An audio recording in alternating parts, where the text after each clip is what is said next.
Oklahoma Gardening is a production of the Oklahoma Cooperative Extension Service as part of the land grant mission of the Division of Agricultural Sciences and Natural Resources at Oklahoma State University, dedicated to improving the quality of life of the citizens of Oklahoma through research-based information. Underwriting assistance is provided by TLC, Oklahoma's leading garden center, Southwood Landscape and Garden Center, Tulsa's source for great gardens, southwoodgardencenter.com. and the Oklahoma Department of Agriculture, Food, and Forestry, helping to keep Oklahoma green and growing.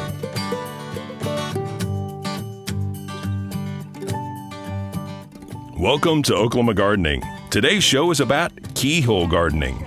Host Casey Hentges will explain the history and benefits of this effective garden design. Then she'll go through the materials and how to create your own keyhole garden as we build one in our Concepts Garden. And in Tulsa, Oklahoma, we visit with two master gardeners who have created a couple of unique keyhole gardens themselves.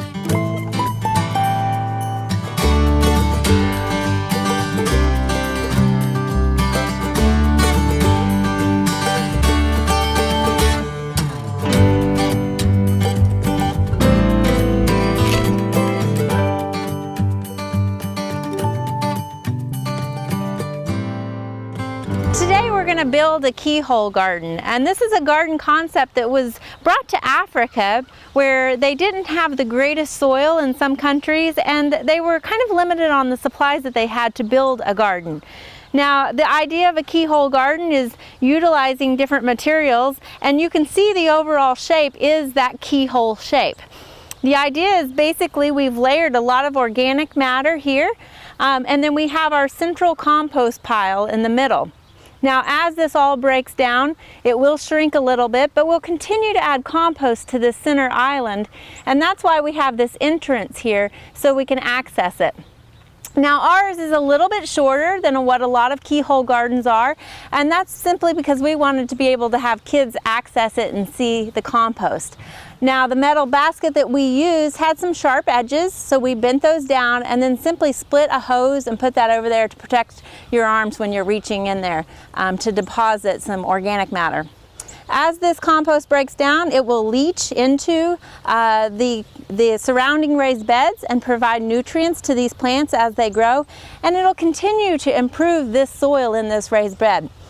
Now, we gathered a lot of different supplies to make this. Ours is made out of stone here, but a lot of times you'll see in Africa that they're made out of trees and logs around the edges, and some are made out of bricks.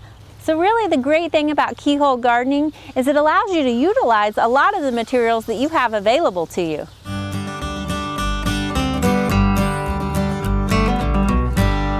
So in order to build a keyhole garden, there's a few things that you're going to need to gather.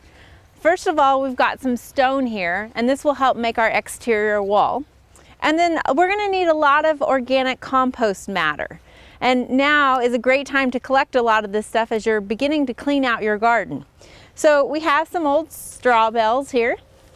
We have some shredded paper, some lawn clippings. If you have a fescue lawn during the wintertime, you can go ahead and use this. Or if you happen to build one in the summertime, you might have a few more lawn clippings. Some kitchen scraps. You want to make sure that you don't use any oils or fats or anything with meat product in it. Basically just your fruits, your lettuce, things like that. Tea bags, coffee grounds are also great. We have some leaves that we've cleaned up out of the garden. We also have some ornamental grasses that we've cut back, branches, and we also have some animal bedding down here that'll add a nice amount of nitrogen to our compost. You also want to gather some old cardboard, and as you can see we have some new boxes here and some that's been sitting in the barn for quite a while.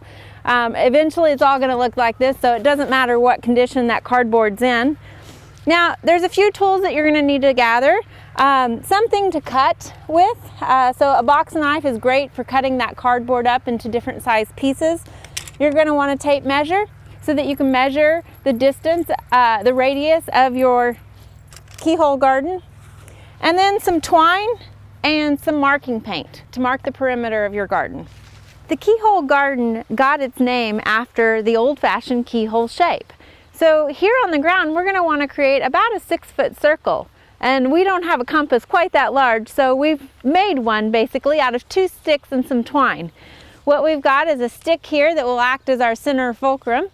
Then we have some twine that we've measured 3 feet distance from that center compost pile. Now, the reason why you want it to be 3 feet is basically that will be the adequate distance that can leach into the soil and provide nutrients to your plant that will be out here on the outside of the bed. So what we're going to do is just simply use this and go around, keeping it tight.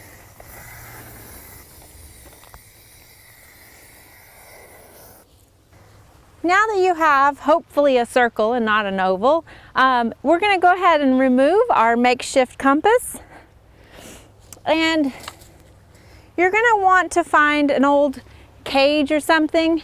Now in Africa they would have woven a basket for their compost cage that'll go in the center of it. But in the spirit of recycling and using things that you already have around the house, we've got this old tomato cage that we're going to use.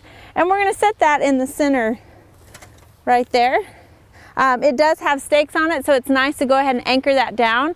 If yours doesn't have spikes at the end of it, then maybe use some old rocks or something just to secure that in the center. Now the cage we're using here is about 15 inches in diameter. This is a little bit on the small side, but if you wanted to do a larger cage, a lot of times they are anywhere from 2 to 3 feet in diameter, and this one is also about 3 feet tall. You might want to get one that's about 4 feet tall in order to just have a larger keyhole garden. Now if you are going to have a larger compost center, then the important thing to remember is to come off 3 feet off of that center. So again, your diameter of your entire keyhole garden would be much larger also. So in Africa, a lot of times they're working with bare soil. As you can see here, we're doing this in a Bermuda lawn area.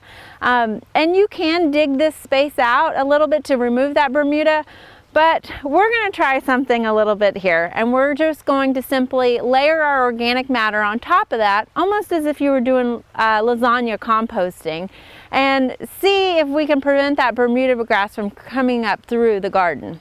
So now we're going to start building our exterior wall.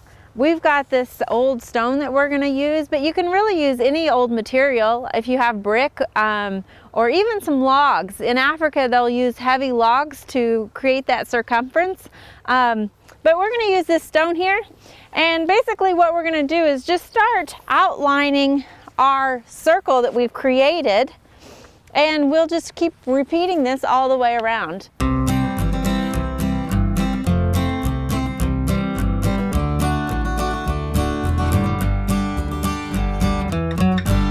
We didn't make a complete circle because we want to create this access area to our compost bin that'll be in the center. Now we've created the entrance here on the north side, which is really the ideal place to put it because you don't want to sacrifice any of that southern and western exposure to the sunlight for your plants to grow. So here we've located our access on the north side. The other thing you might notice is that there is some shade casted on the garden right now. So depending on what time of the year you're building your garden, you want to be aware of what that sun exposure will be like in the summertime. We are building this in the winter time, and so we're getting a lot of shade that won't be there during the summertime. This will be a great spot for our keyhole garden, and our next step is going to be to add another layer of rock to get some more height. Next week we're going to fill our keyhole garden with organic matter and soil and get it ready for planting.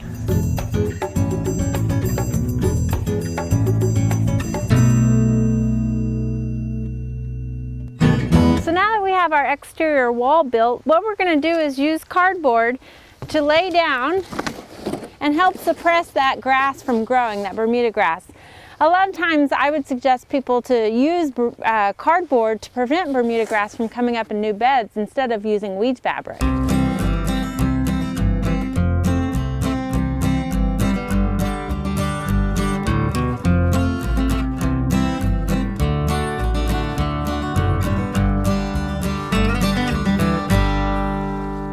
So now that we have have the bottom of the garden lined with cardboard, we're also going to line the sides behind the wall with cardboard as well. Some people use different items again to line this, but I like the cardboard because it will decompose. So we're using all organic material here. But also the cardboard helps hold that moisture in, which allows this garden to be a more water conserving garden, and you don't have to water it as often that way.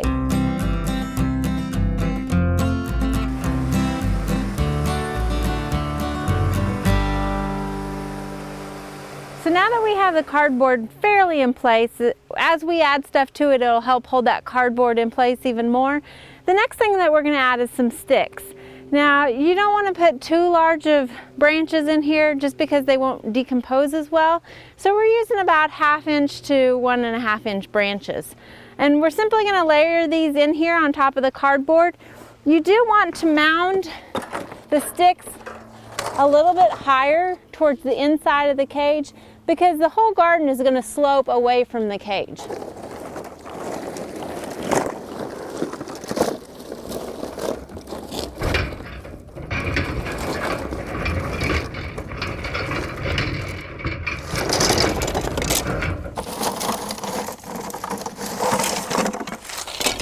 It's important to water between each layer as you add it. This allows that material to soak up that water, creating that sponge effect, which is really beneficial for the plants.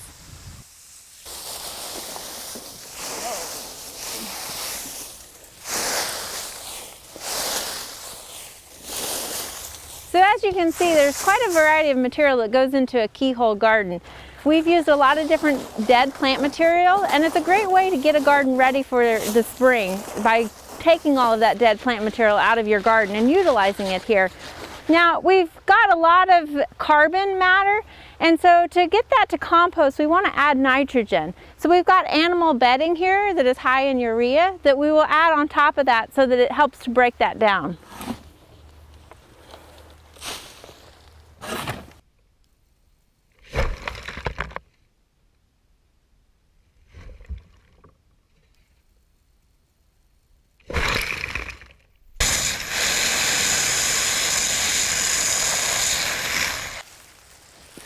After layering nitrogen, we're going to put another layer of carbon down by adding these dried ornamental grasses.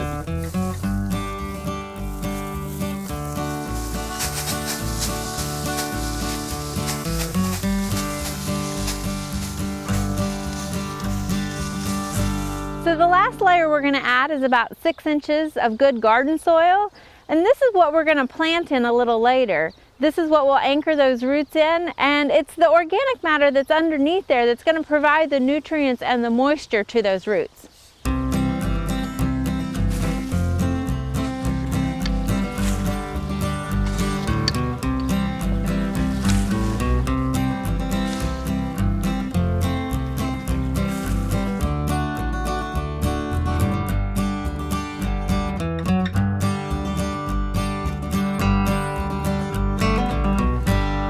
We've finished adding our 6 inches of soil onto the top of all of our organic matter in the keyhole garden, and now it's time to fill up our compost bin. And you're going to treat this like a regular compost pile. The only thing is you'll never have to move this. The nutrients, as it breaks down, goes into the raised bed around it. And that's why we've bermed our soil towards the compost pile. Again, also to help with water flow away from the compost. So we're going to first add some dry leaves into this. It's always important to layer your carbon and also your nitrogen-rich material, such as this grass clipping here. So now that we've added the dry leaves, we're going to put some green grass clippings on top of that. And this will help that composting process. After the green grass clippings, we're also going to add some kitchen waste here. We have bananas, old tea bags, old coffee filters and such. And I like to put that kind of lower in the compost pile just in case you have any animals. The nice thing about this cage again is it will keep those animals from getting in there. After our green layer, we're going to go back in with what we call brown material. In this case, it's shredded paper, but basically it's our carbon. So again, this will create more of an interface between the nitrogen of the grass and this dried paper. So the last thing we're going to add to our compost pile is some green material that we actually just took some cuttings out of the greenhouse. There's no diseases or insects on these, and so they're really good to compost. So we're going to add those back into the garden.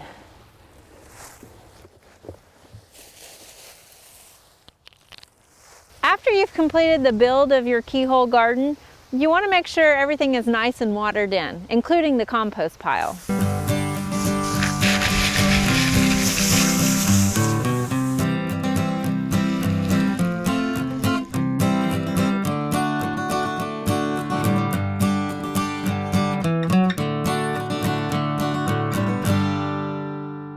So when we finish this, we watered it in really well, and we want to make sure that it does stay moist for a while so that we know that that cardboard and everything is nice and saturated. And we will be planting this pretty soon, but there's one more thing we want to do first, and that's to cover up this keyhole entrance. Right now it has grass growing underneath here, and we're simply going to take some of this leftover cardboard and cover that grass to prevent it from growing up. And the reason why we're wanting to do this is it's going to be a maintenance nightmare to have to get a weed eater in here, or it's too small really to get a lawnmower in here to mow that grass. Plus this will help prevent that grass from getting into the raised bed also. So after putting cardboard down, we're simply going to cover this up with mulch, and it'll create a nice mulch path into our compost pile. Now that we have this little cutout mulch, our keyhole garden is completed, and we're really excited to get it planted.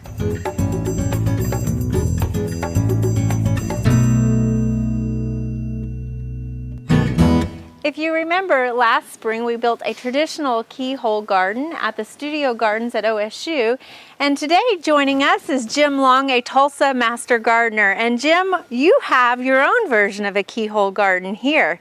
Can you tell us about the construction of this? It's wood, because stones are very expensive.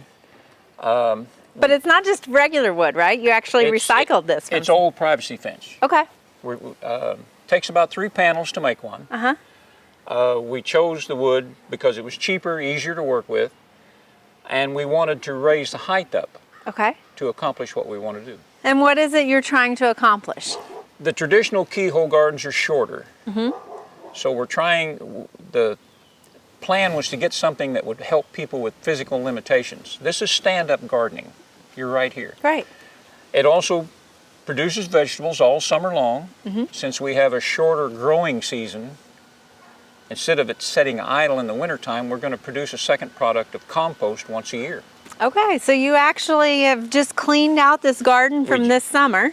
Last week we cleaned it out from last year's growth. Okay, so what do we do to get our keyhole garden, your keyhole garden, ready for this winter? Okay, we start with the empty garden. We add about 5 inches of sticks in the bottom, nothing bigger than a broom handle, nothing longer than a foot. About 5 inches deep near the basket, tapering down. Okay. Then we cover that with 1.5 inches of wet cardboard in small pieces. Then we add the compost material over there. And that's kitchen scraps and things like that. Right. This is just so you can see the 3 layers. So this layer will come on around, that will come around. Then we continue to fill all fall and winter. Okay. Fall leaves, lawn clippings, garden scraps, kitchen vegetable scraps. Your hanging baskets, I like that you said that. When that hanging basket's done, you just throw the whole thing in. Okay. You stir it occasionally. You want to be up to here by March. Okay. And you're going to fill, it's going to settle. Fill and settle. It's going to be that way all winter long. And now you have a special lining here too that's protecting the outside wood. Without the liner, the compost would compost the compost bin. So we put this liner in here. This is 4 mil visqueen, 2 layers on each side of a piece of cardboard. This is just cardboard wrapped in. It's just cardboard with visqueen on both sides. Okay.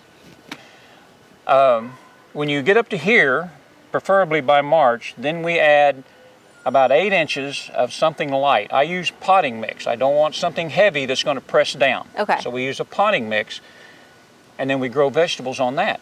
And so in our keyhole garden, we use traditional soil. Traditional soil, but because to keep yours lighter, you're using potting soil. Because I'm going to take it out later. Mm-hmm.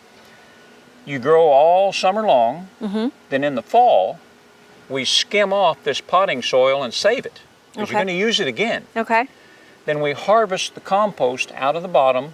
We sift it, and that's their second product that makes it more worthwhile. So now all season long you're growing plants in here. Right. And can you tell us what these hoops are for? These can protect the plants in the early spring. Okay. If you get a late frost, you put a cover over this. You can even hang a light bulb in here and turn it into a greenhouse. It can protect it from a heavy rain. You can also use it to hold a bug screen. Okay. Or in August, when it's blazing hot, you can put a sunscreen over it. Oh, okay. And you actually used it to grow some Malabar spinach on it, Malabar correct? spinach all over this. And that's one of your favorite crops to grow? I use it as a filler crop to fill this. Okay. Because it can grow up to 1 foot a day. And the vegetation has a lot of moisture in it, A lot of too. moisture, a lot of greens in it. So every time you're layering, do you add water to it? What's your process with that? I try to layer in a mixture of greens and browns together. Okay. Mix them together, then put it in. And then every time you add something, you water. Every time you put kitchen scraps or coffee filters or whatever in the center basket, you water through there too. So during the summertime, when this is full of plants, you'll continue to put your water through compost there, in the center. You can put more material in here. The water will go down, wick underneath, and feed your plants from the bottom. Okay. And now you have a unique little door on this keyhole garden. You can explain that to us? We put that in so that if you needed some compost in the middle of the summer, you could open that door and pull some out to use it for a pot or anything else. You can also pull some out to put back in the top to maybe reboot. Maybe you have too much brown in there. It's not composting right. You can pull some of the soil from the bottom and put in the top to get the process going again. Right, okay. And now what is this tool is what you use to stir this. To turn it. You have to turn that occasionally. But because it's only 16 inches, you can't be working a fork down in there. Right. So we use this, and you plunge it down in there. These will fold up. When you get it down in there, you kind of twist it a little bit and then pull back up, and do this 6 or 8 times is all it takes. And so it just turns to break that all up so that the water can go on down through. Okay. Well, can you show us what it is you've harvested out of this garden? We had a good year this year. We had a good fill in the spring. So how much compost did you get? We actually produced 32 cubic feet. Wow. This is good prime stuff. It'll make into a ball. Yeah. This is beautiful. I did a little work on, I checked on the computer for any reference to sifted compost. And sifted compost sells for about $12 a cubic foot. If you buy a pallet, you get a cut rate.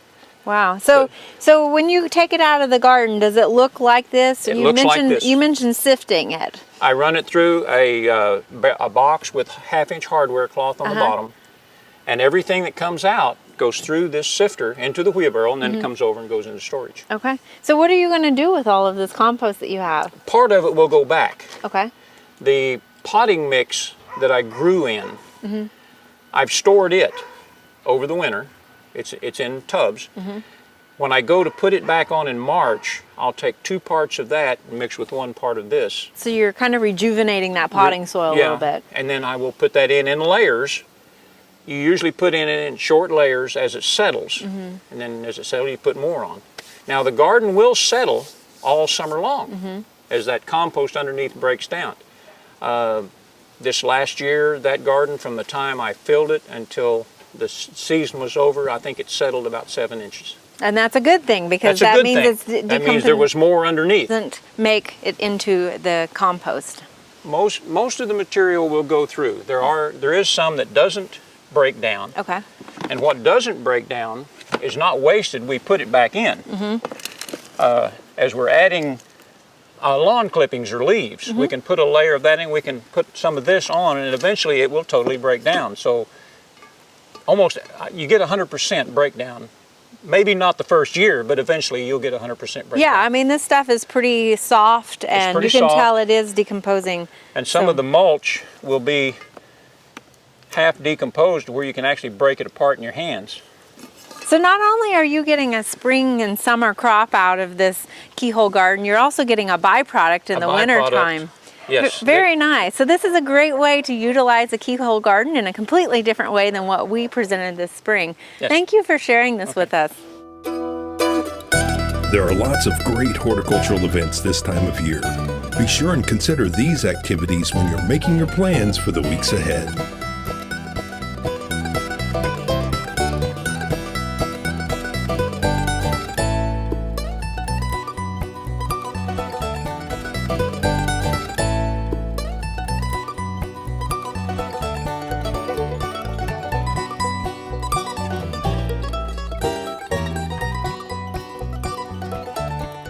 Next week on Oklahoma Gardening, we'll try and add even more beauty to the season by taking another look at some of the wonderful gardens that we visited this year.